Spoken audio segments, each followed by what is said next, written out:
Hello friends, welcome to my YouTube channel again. Last segment la nama corporate thoughts la Golem effect and Pygmalion effect அப்படினு ஒரு super இன்ட்ரஸ்டிங்கான டாபிக்கை நம்ம பார்த்தோம். இன்னைக்கு வேற ஒரு செக்மெண்ட் போறோம். எனக்கு ரொம்ப பிடிச்ச செக்மெண்ட் ஹாரர் செக்மெண்ட். ஸோ இந்த செக்மெண்ட் போகிறதுக்கு முன்னாடி உங்கள் எல்லார்கிட்டையும் நான் ஒன்று கேட்கணும். உங்களுக்கும் அந்த டவுட் இருக்கும், இதை பார்த்துட்டு வாங்க. அதாவது பேய் இருக்கா இல்லையா, பார்த்துருக்காங்களா பார்க்கலையா, நம்பலாமா நம்பப்படாதா, இது எனக்கு தெரிஞ்சாகணும். பேய் இருக்கா இல்லையா, பார்த்துருக்காங்களா பார்க்கலையா, வருமா வராதா அப்படின்ற கேள்விக்கு என்னோட பதில் என்னன்னா, I am a firm believer of காடுங்க. ஸோ காட் அப்படின்னு ஒருத்தர் இருந்தார்னா it's a positive energy. So கண்டிப்பாக பாசிட்டிவ் எனர்ஜின்னு ஒன்று இருந்தால் நெகட்டிவ் எனர்ஜி ஒன்று இருக்குங்க. அதுதான் என்னோட thought. This is Mathew. You are வாட்சிங் மேத்யூ வைப்ஸ் சேனல்.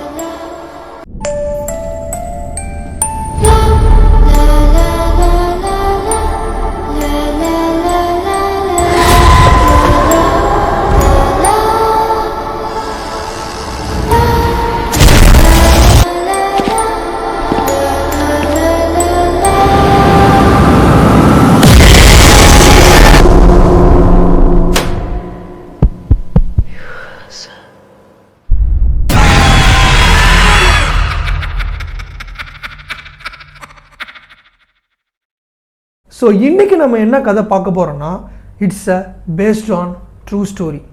எப்போவுமே நம்ம சேனலில் ஹாரர் செக்மெண்ட் வந்துச்சுன்னா அது உண்மை கதையை நெகிழ்வு பண்ணி தான் நாங்கள் எடுப்போம். வாங்க கதைக்குள்ளே போகலாம். சேலம் மாவட்டத்தில் ஒரு சின்ன கிராமத்தில் 2 குடும்பங்கள் வாழ்ந்துட்டு வராங்க. ஒரு குடும்பத்தில் பார்வதின்ற பொண்ணும், இன்னொரு குடும்பத்தில் வெண்ணிலா அப்படின்ற பொண்ணும் வாழ்ந்துட்டு வராங்க. 2 பேருமே க்ளோஸ் ஃப்ரெண்ட்ஸ். ஸ்கூலுக்கு அவங்க ஒன்றா தான் போவாங்க, வருவாங்க. ஸ்கூலுக்கு போயிட்டு வந்ததும் அவங்க ஒன்றா தான் விளையாடுவாங்க. அவங்களோட நட்பை பார்த்து இந்த கிராமமே பார்த்தீங்கன்னா ரொம்பவே சந்தோஷப்பட்டாங்க. வெண்ணிலாவும் பார்வதியும் ஒரு கவர்மெண்ட் ஸ்கூலில் தாங்க படிச்சுட்டு இருந்தாங்க. அவங்களுக்கு பார்த்தீங்கன்னா அந்த கிராமத்திலே ஒரு மெட்ரிகுலேஷன் ஸ்கூல் ஆரம்பிக்கிறாங்க. அந்த மெட்ரிகுலேஷன் ஸ்கூல் ரொம்பவே பயங்கரமான இன்ஃப்ராஸ்ட்ரக்சரோட ஸ்டார்ட் பண்ணுறாங்க. அதில் பார்த்தீங்கன்னா பெரிய கிரவுண்ட், கிரிக்கெட் கிளப் அப்படின்ட்டு ஒரு சேலம் ஒரு சின்ன கிராமத்தில் அப்படிப்பட்ட ஒரு ஸ்கூல் தொடங்கினது மிகப்பெரிய விஷயமா எல்லாம் பார்த்தாங்க. ஆனால் அந்த ஸ்கூலில் நீங்கள் ஜாயின் பண்ணணும்னா நீங்கள் நல்ல மார்க் எடுத்தால் தான் ஜாயின் பண்ண முடியும். வெண்ணிலாவும் பார்வதியும் போர்டு எக்ஸாம்ஸ் எழுதியிருந்தாங்க.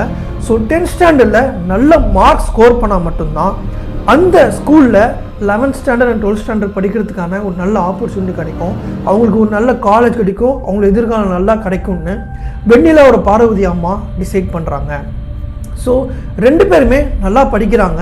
10th ஸ்டாண்டர்டில் நல்ல மார்க் எடுக்கணும் அப்படின்னு அவங்க நினைக்கிறாங்க. ஸோ 2 பேருமே இதுக்காக தீவிரமாக படிச்சுட்டு இருக்க அந்த சமயத்தில் எக்ஸாம்ஸ் முடிஞ்சிருச்சு. போர்டு எக்ஸாம்ஸ் ரிசல்ட்டும் வந்துருச்சு. பார்வதி பார்த்தீங்கன்னா ஒரு நல்ல மார்க் எடுத்து அந்த மெட்ரிகுலேஷன் ஸ்கூல் சேர்க்கக்கூடிய அந்த மார்க் எடுத்துட்டாங்க. அவங்க அப்பா அம்மாவும் ரொம்பவே ஹாப்பியாக இருக்காங்க. ஆனால் இந்த சைடு நம்ம வெண்ணிலா பாவங்க, அவங்க ரொம்பவே மார்க் கம்மியாக எடுத்துடுறாங்க. அந்த மார்க் அந்த ஸ்கூலில் சேர்க்கறதுக்கான புதுமான மார்க்காக இல்லை. சரி, எப்படியாவது காசு கொடுத்து சேர்த்துடலாம் அப்படின்னு போனால் 2 பேருமே வறுமையில் இருக்கக்கூடிய ஒரு குடும்பங்கள் தான். அவ்வளோ பெரிய அமௌண்ட்டை கொடுத்து அவங்களால அஃபோர்ட் பண்ண முடியல. அதனால் வெண்ணிலாவை என்ன பண்ணுறாங்கன்னா 11th standard and 12th ஸ்டாண்டர்டை government ஸ்கூல்லே படிக்க வைக்கிறாங்க.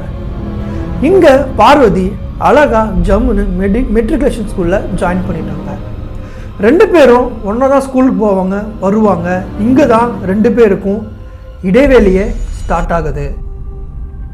2 பேரும் வேற ஒரு திசையில் ஸ்கூலுக்கு போகிறாங்க. பார்வதிக்கு புது நட்பு அந்த ஸ்கூலில் கிடைக்கிறாங்க. அந்த நண்பர்களோட மட்டும்தான் பார்வதி பழகுறாங்க. கொஞ்சமாக வெண்ணிலாவோட நட்பை தவிர்க்கிறாங்க. வீட்டுக்கு இங்கே வந்தால் வெண்ணிலாவோட குடும்பத்தார் வெண்ணிலாவை கம்பேரிசன் பண்ணியே அவங்கள மனசை நோக்கடிக்கிறாங்க. அவங்க சாப்பிடும்போதும் சரி, தூங்கும்போதும் சரி, ஸ்கூலுக்கு போகும்போதும் சரி, பார்வதி பாரு, அந்த பொண்ணு மாதிரி தானே நீயும் இருந்த, ஒரே ஸ்கூல் தானே படிக்க வச்சோம், அவளுக்கு என்னென்ன செஞ்சாங்களோ அதே தானே நாங்களும் செஞ்சோம், அவன் மட்டும் அந்த ஸ்கூலில் போய் ஜாயின் பண்ணிட்டா, நீ ஏன் இப்படி பண்ணிட்ட, நீ ரொம்ப விளையாட்டுத்தனமாக இருக்க, அதான் இது காரணம்னு சொல்லி கம்பேரிசன் பண்ணி ஆல்ரெடி மன அழுத்தத்தில் இருந்த வெண்ணிலாவை இவங்க மறுபடியும் சொல்லி நோகடிச்சிருக்காங்க. இப்படியே போக போக போக பார்வதியோட வெண்ணிலாவோட நட்புலையும் விரிசல் உருது. வெண்ணிலா வீட்டுக்கு வரத்துக்கே யோசிக்கிறாங்க. மிகப்பெரிய ஒரு மன அழுத்தத்துக்குள்ளே போகிறாங்க. எதுக்கு எடுத்தாலும் கம்பேரிசன் சொல்லி அவங்க மனசே ரொம்ப மன அழுத்தத்துக்கு போகுது. ஒரு நாள் வெண்ணிலா ஒரு தவறான முடிவு எடுக்கிறாங்க. மன அழுத்தம் ரொம்பவே இருந்த அந்த ஒரு நாள் அவங்க என்ன பண்ணுறாங்கன்னா, யார் மேலே தனி அறையில் தூக்கிட்டு தற்கொலை பண்ணி இறந்து போயிடுறாங்க. அடுத்த நாள் கிராமமே பார்த்திங்கன்னா கண்ணீர் மலையில் மூழ்குது. எல்லாருமே ரொம்ப சோகத்தில் இருக்காங்க. எல்லாருமே கிராமத்தில் இருக்கிற வெண்ணிலாவோட அப்பா அம்மாவை தான் ப்ளேம் பண்ணாங்க. நீங்கள் தான் காரணம், பிள்ளைய அழகாக பார்த்துருக்கணும் அப்படின்னு எல்லாருமே ரொம்ப கில்ட்டாக ஃபீல் பண்ணாங்க. பார்வதி அப்போ தான் உடஞ்சி போய் அழுகுறா. தான் வெண்ணிலா கூட அழகாக பழையபடி பழகியிருந்தா அவள் என்ன உயிரோடு இருந்திருப்பா அப்படின்னு பார்வதியுமே ரொம்ப கில்ட்டாக ஃபீல் பண்ணுறா. நாளடைவில் வெண்ணிலாவை போய் அடக்கம் பண்ணிட்டாங்க, எரிச்சிட்டாங்க. ஒரு வாரம் வரைக்கும் எந்த பிரச்சனையும் இல்லை. ஒரு வாரத்துக்கு அப்புறம் தான் பிரச்சனையே ஸ்டார்ட் ஆகுது. வெண்ணிலாவோட வீட்டில் பார்த்தீங்கன்னா எல்லா காய்கறி பழங்களும் அழுகி போக ஸ்டார்ட் ஆகுது. சம்மந்தமே இல்லாமல் எல்லா பொருளும் கெட்டு போக ஆரம்பிக்குது. பால் திரிஞ்சு போகுது. ஒவ்வொரு நாளைக்கும் அவங்க வளர்த்த ஆடு மாடு கோழி மர்மமான முறையில் சாக கிடக்குது. இப்படியே இந்த அமானுஷமான நிகழ்வுகள் தொடர்ந்து நடந்துட்டு இருக்கு. இது வெண்ணிலா குடும்பத்தாருக்கு இது என்னன்னே புரியல. ஏன் இப்படி நடக்குது, என்ன ஆச்சு அப்படின்னு புரியல. ஆனால் ஒரு நாள் ஒரு நள்ளிரவில் சத்தமும் கேட்குது. யாரோ நடக்கிற மாதிரி சவுண்டு கேட்குது. அம்மானோ அப்பானோ கூப்பிட்ற சத்தம் கேட்குது. அழுகை சத்தம் கேட்குது. அப்புறமேட்டு தான் வெண்ணிலா குடும்பத்தார் புரிஞ்சுக்கிட்டாங்க, நிறைவேறாத ஆசையோட இயக்கத்தோட இறந்த வெண்ணிலாவோட ஆத்மா தான் இங்கே சுத்திட்டு இருக்கு அப்படின்னு. நிறைவேறாத ஆசையோட இறந்த ஆன்மாக்கள் இப்படி தாங்க சுத்தம். அதுங்க கடவுள் தனக்குன்னு ஒரு நேரத்தை குறித்து வச்சுருப்பாங்க. அந்த நேரத்துக்குள்ள அவங்களே அவங்களோட முடிவை தேடிக்கிட்டாங்கன்னா அந்த நேரம் வரைக்கும் அந்த ஆன்மா அந்த பூமியில் தான் இருக்கும். அந்த நேரம் வரைக்கும் தனக்கு எத்தனா ஒரு உடம்பு கிடைக்குமா அப்படின்னு அது பார்த்துக்கிட்டு இருக்கும். இப்படி தொடர்ந்து அமானுஷமான நிகழ்வுகள் வெண்ணிலா வீட்டு குடும்பத்தார் நடக்கும்போது ஒரு நாள் அவங்க யாருக்கும் எதுவும் சொல்லாமல் நைட்டோட நைட்டாக வீட்டை காலி பண்ணிவிட்டு கிளம்பி போயிடுறாங்க. கிராமத்து மக்களுக்கு இது ஒன்றுமே புரியல. ஒரு சொந்த வீட்டை காலி பண்ணிட்டு ஓடுற அளவுக்கு அவங்களுக்கு அப்படி என்ன ஒரு கஷ்டம் அப்படின்னு தெரியல அப்படின்னு எல்லாருமே யோசிச்சுட்டு இருக்காங்க. ஆனால் வெண்ணிலாவோட ஆட்டமும் அவங்களோட அமானுஷமான நிகழ்வுகளும் அவங்கள ஒவ்வொரு நாளும் கொண்டுட்டு இருந்தது அப்படின்னு இங்கே யாருக்குமே தெரியல. இப்படியே நடந்துட்டு இருக்க ஒரு நிகழ்வுல ஒரு நாள் பார்வதியோட வீட்டில் இருந்து வெண்ணிலாவோட ஆட்டம் ஸ்டார்ட் ஆகுது. தினமும் நைட்டு போகிறதாகவும் பார்வதி வெளியில வா, நான் விளையாட வந்திருக்கேன் அப்படின்னு கூப்பிட்ற சத்தமும் பார்வதியோட அம்மாவுக்கு அடிக்கடி கேட்டிருக்கு. இது அவங்க வீட்டார்கிட்ட சொல்லும்போது அவங்க யாருமே நம்பலை. இது உன்னோட கற்பனையாக்கும், இது நீ பெருசாக யோசிக்காத அப்படின்னு தட்டி கழிச்சிடுறாங்க. ஆனால் ஒரு நாள் ஒரு 2:15 மணி இருக்கும், இரவு நேரம். கதவு யாரோ தட்டிட்டு போன சவுண்டு கேட்குது. ஜன்னலும் திறந்து கிடக்குது. யார் அதுன்னு சொல்லிட்டு அந்த ஜன்னலை சாப்பிட்டு போகும்போது புதியமாக ஒரு நிகழ்வை பார்க்குறாங்க. எதிர் வீட்டில் வெண்ணிலாவோட வீடு இருக்குது. அந்த பால்கனியில் வெண்ணிலாவோட ஆன்மா உட்காந்துட்டு பார்வதியோட வீட்டையே முறைச்சி பார்த்துட்ருக்கு.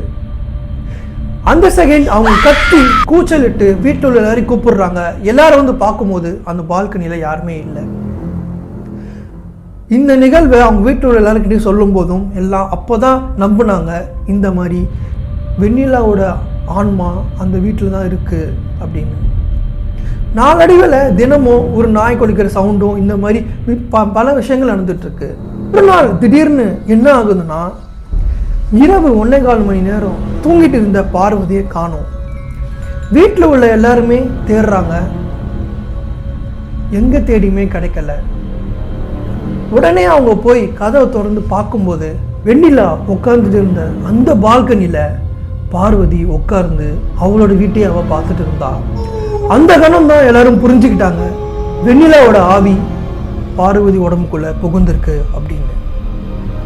இந்த நிகழ்வை ஊர் மக்கள் கிட்ட அந்த குடும்பத்தை மறைச்சிட்டாங்க. ஏன்னா அவங்க பொம்பளை பிள்ளை நாளடைவில் அவங்களுக்கு ஒரு கல்யாணம் காட்சி பார்க்கணும் அப்படின்றதுக்காக இந்த நிகழ்வை எல்லாரும் மூடி மறைச்சிட்டாங்க, யாருக்குமே சொல்லலை.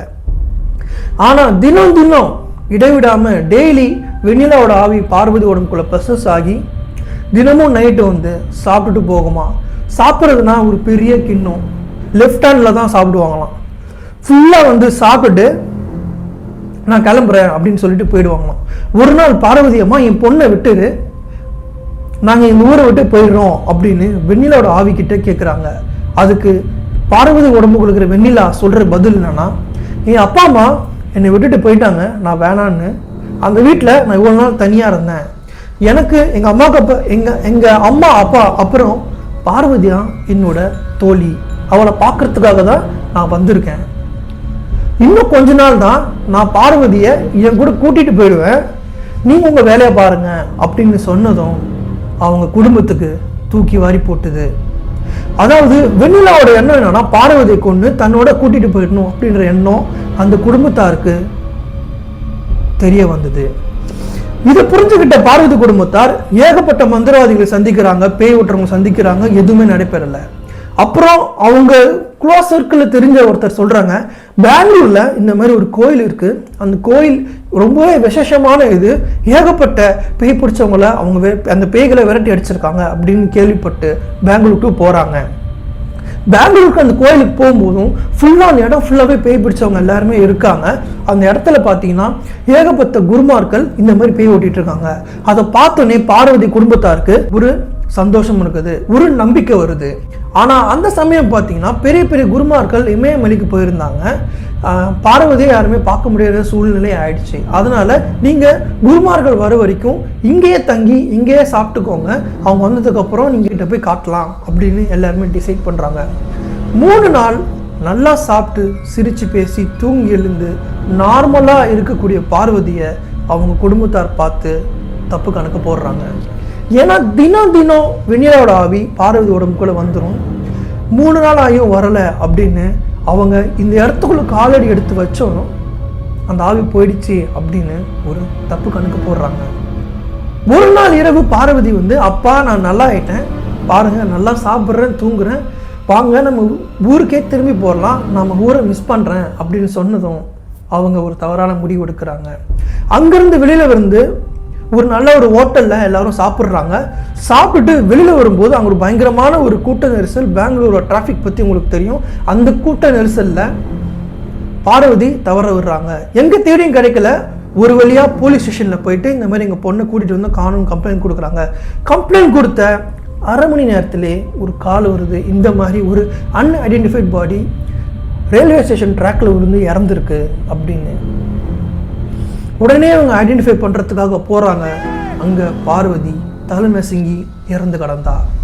வெண்ணிலா எவ்வளோ சொல்லியும் இந்த பேரண்ட்ஸ் கேட்கல. தான் பார்வதி கிட்ட பிரிச்சிருவாங்க அப்படின்ற காரணத்துக்காக அவசரமாக பார்வதியும் கொண்டுட்டு வெண்ணிலா தன்னோட கூட்டிகிட்டு போயிட்டா. இதில் இந்த 2 பொண்ணுங்களும் இறந்து போயிட்டாங்க. இது உண்மை கதைங்க. இதில் மெயினான விஷயம் என்னன்னா கம்பேரிசன். இந்த கம்பேரிசன் பேரண்ட்ஸ் பண்ணுறதுனால தான் இவ்வளோ பெரிய விஷயம் வந்தது. ஒவ்வொருத்துக்கும் ஒவ்வொரு தனி திறமை இருக்குங்க. அதை அவங்க பேரண்ட்ஸ் ஐடென்டிஃபை பண்ணிவிட்டு அதில் அவங்கள ஃபோக்கஸ் பண்ண சொன்னால் எல்லாமே கரெக்டாக நடக்கும். இந்த மாதிரியான உண்மை கதைகள் உங்கள் வாழ்க்கையில் நடந்திருந்தா என்னோட ஜிமெயில் ஐடியை நான் கொடுக்குறேன். அதில் நீங்கள் அழகாக ஒரு பேராகிராஃபாக டைப் பண்ணி கொடுங்க. அடுத்த வீடியோலேயே அதை நான் பேசுகிறேன். Until then, see you. It's Matthew Vibes.